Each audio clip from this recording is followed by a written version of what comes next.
Amparo en revisión 1984, diagonal 2015.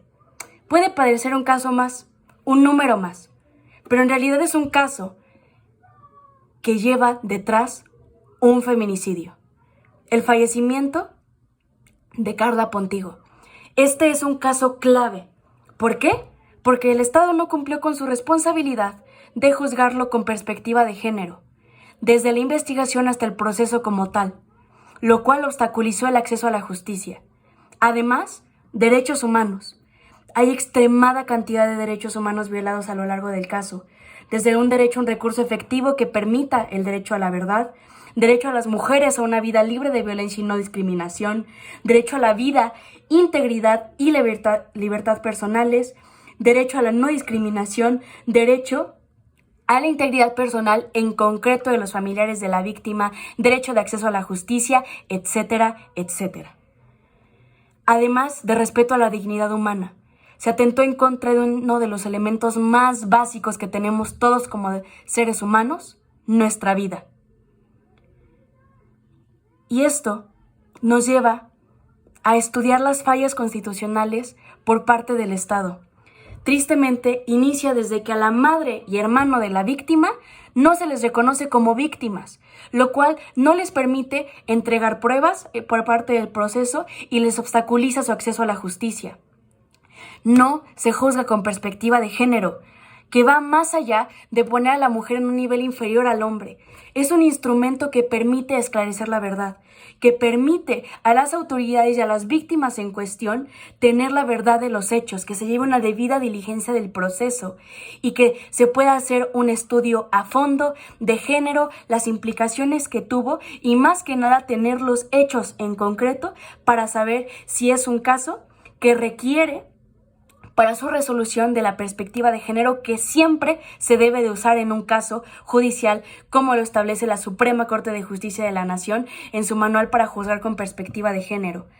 A esto se le suma que, tristemente, se violaron todos estos derechos, lo cual lleva a la Suprema Corte a establecer medidas de reparación del daño, entre las que destacan que le pide al Ministerio Público realizar la investigación que debió de hacer con perspectiva de género y la debida diligencia respetando el proceso y notificar a las víctimas, además de que las mismas formen una parte activa del proceso.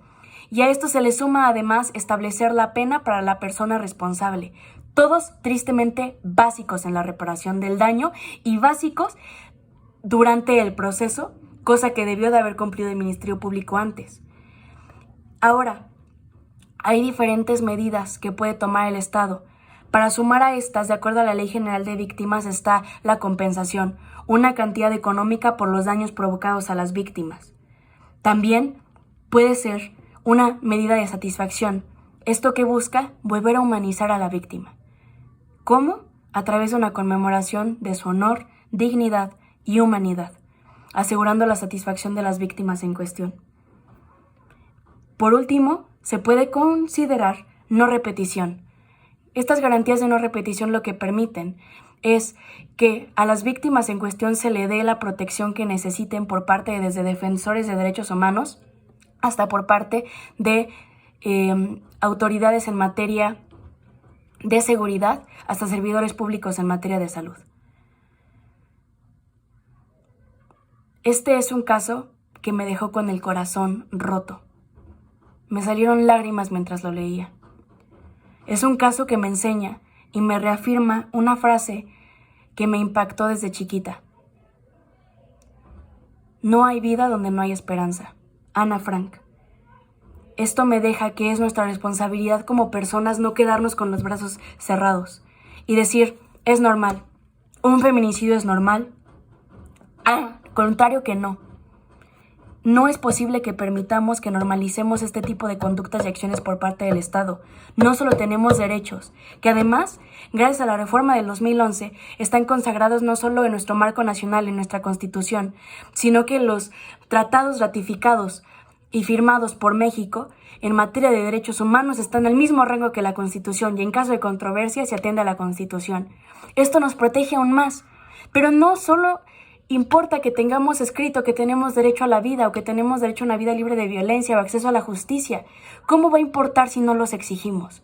Es nuestra responsabilidad como ciudadanos y ciudadanas mexicanas y mexicanos reclamar lo que es nuestro y asegurarnos de que el Estado cumpla con sus obligaciones y que este tipo de casos no vuelvan a suceder o de lo contrario, estamos destinados a cumplir y que se vuelvan a repetir nuestros mismos errores y que se repita la misma historia. Es indispensable que nos unamos y no permitamos que este tipo de situaciones sucedan. Este caso también me deja que hay pequeñas grandes acciones que podemos realizar todos los días. Desde educarnos al respecto sobre perspectiva de género, sobre interseccionalidad, acceso a la justicia, derechos humanos, marco interamericano y universal de derechos humanos, etc. y compartirlo. Compartirlo de forma informada, desde a nuestros padres, hermanos, tías, tíos, compañeros, compañeras, amigos, amigas, profesores, jefes, toda persona que tengamos cerca y que forme parte de nuestra comunidad, compartirlo y compartir ese conocimiento. Muchas